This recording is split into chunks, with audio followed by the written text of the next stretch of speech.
says, I'd like to help you with your problem. I'd like to pull you out of this problem and give you more and more and more and more. Okay, yeah, I would love to get some help. Here's what I want you to do. I want you to be what? Grateful. I want you to be grateful. Allah is saying, you just show me the least bit of gratitude. It's the maldi that's used in the ayah to suggest the least bit of gratitude. If you are able to demonstrate that, then the rest Allah will take care of. He will increase you. And He didn't say increase us in what? It could have been the verb ziyada in the Arabic language is considered an ambiguous verb. What that means in simple language is, when you say increase, it's not clear. If I say, hey, I increased you. Increased me in what? Problems? What did you increase me in? Blood pressure? You know, what did you increase me in? It's not clear. I have to say, I increased you in wealth. I increased you in stress. I increased you in something, you know. Allah doesn't say what He will increase for you.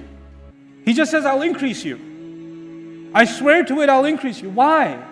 Because any one answer would be good for one group of people and not for another group of people. And you don't need increase in one thing. You need increase in a lot of things. You need increase in patience, but you also need increase in rizq. You need increase in safety and security. You need increase in peace and tranquility. You need increase in lots of things. So by not mentioning what He will increase us in, He actually promised us all kinds of increase. As though what He will enhance for us is beyond words. You know, so لَأَزِيدَنَّكُمْ, I'll absolutely enhance for you. So the first thing I want to share with you is that the Qur'an's own remedy for affliction, for difficulty, when we are in a very bad place in life, then you have to really go through the empty shelves in your mind and find the things that you must be grateful for and hold on to them and remind yourselves of them. And when you can remember them, then Allah will start taking care of the other things that are overwhelming you. This is actually a formula of the Qur'an. And you know, people sometimes, when you're going through a difficulty, people come and tell you, I know this was bad, I know the operation is difficult, I know that this one passed away, but you know, alhamdulillah, be grateful. And at that time you say, excuse me? Easy for you to say. You're not going through it. You see what I'm saying? Because they're not going through the pain you're going through. So you feel like they're talking to you like they expect you to turn into an angel and you're not entitled to your emotions. And it backfires. It actually makes you upset. I don't want to hear a lecture about be grateful, please. Leave that to some, you know.